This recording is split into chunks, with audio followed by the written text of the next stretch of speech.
Vasishta is on his way to meet an enlightened crow called Bhushunda, who in due course tells his life story to Vasishta. Vasishta continued, I descended right in front of Bhushunda. He knew that I was Vasishta and welcomed me appropriately. By his mere thought force, he materialized flowers with which he worshipped me. He made me sit near him. Bhushunda then said to me, I consider it a great blessing that after a long time you have given us your darshan. Bathed in the nectar of your darshan, we have been renewed like a good tree. You are the greatest among those who are worthy of adoration, and you have come here only as a result of my accumulated merit. Pray tell me the immediate reason for this visit. Surely in your heart there shines the light of self-knowledge, kindled by continuous and intense inquiry into the nature of this unreal world appearance. What is the purpose of your visit? Ah, by the very sight of your blessed feet I have divined your purpose. You have come here in pursuit of your inquiry into the secrets of extreme longevity. Yet I would love to hear the purpose from your own lips. I replied as follows. You are truly blessed in that you enjoy the supreme peace all around you, in that you are endowed with the highest wisdom, self-knowledge, and in that you are not caught in the net of illusion known as world appearance. Pray enlighten me in regard to a few facts concerning yourself. In what clan were you born? How did you acquire the knowledge of that which alone deserves to be known? What is your age now? Do you remember anything concerning the past?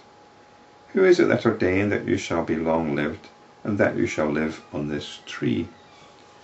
This was a special wish-fulfilling tree called Chuta.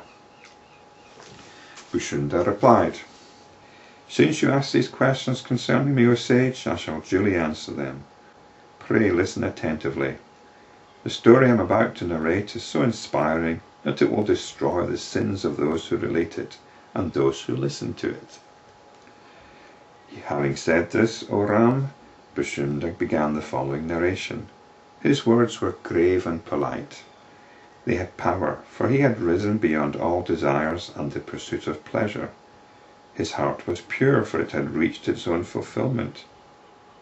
He was fully aware of the birth and the extinction of the creations.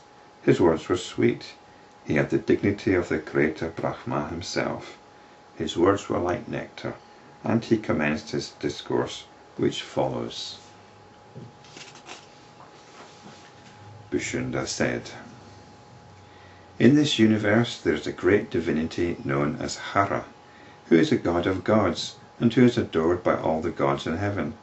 His consort occupies 1/2 of his body. The holy river Ganga flows from his matted locks. On his head also shines the radiant moon.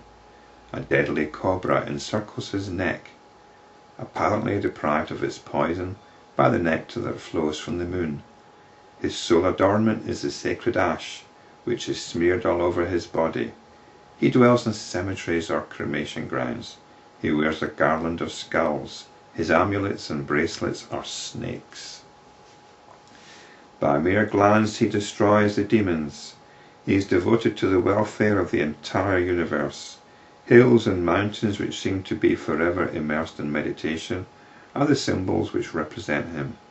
His lieutenants are goblins that have heads and hands like razors, and that have faces like a bear, a camel, a mouse, etc. He is radiant with 3 eyes. These goblins bow down to him, and the female deities who feed on the beings in the 14 worlds dance in front of him. These female deities are also endowed with faces resembling various animals.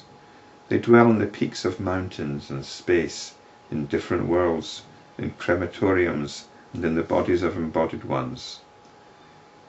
Of these female deities, 8 are principal ones. They are Jaya, Vijaya, Jayanti, Aparajita, Siddha, Rakta, Alambusa, and Utpala. All the others follow these 8 deities. Of these, the 7th, Alambusa, is the most famous. Her vehicle is the crow, which is extremely powerful and which is blue in colour. So this sounds like one of these sadhana practices, a visualization practice. Once upon a time, all these female deities assembled in space.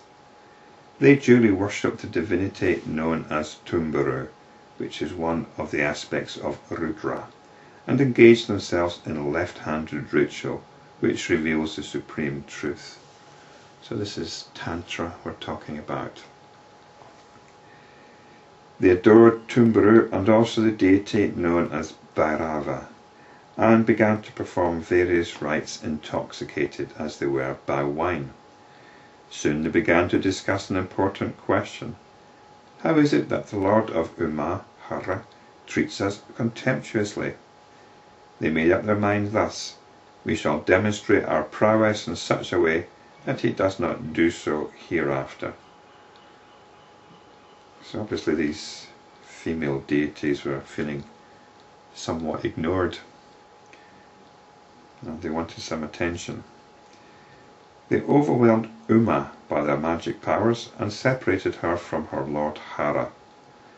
All the female deities sang and danced in ecstasy. Some drank, some sang, some laughed, some roared, some ran, some fell, and some ate flesh. These intoxicated deities began to create disorder in the whole world. So they seemed to be, although they were worshipping Hara, they seem to have had quite a lot of power. Bhushunda continued. While the deities were thus besporting and celebrating, their vehicles too got themselves intoxicated and began to dance. All the female swans danced along with the crow, Canda, which was Alambusa's vehicle. While these female swans were thus dancing, there arose in them the desire to mate. One by one, all the swans mated with the crow, as they were all drunk. Soon they became pregnant. When the celebrations were over, all the deities went over to the Lord Hara, Shiva. They offered him the body of Uma, which they had converted into food by their magic power.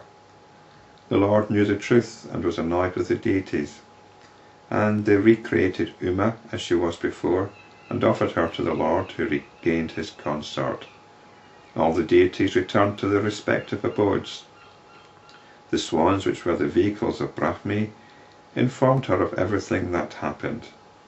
The goddess Brahmi said to them, "Since you are all big with child, you will not be able to perform your duties.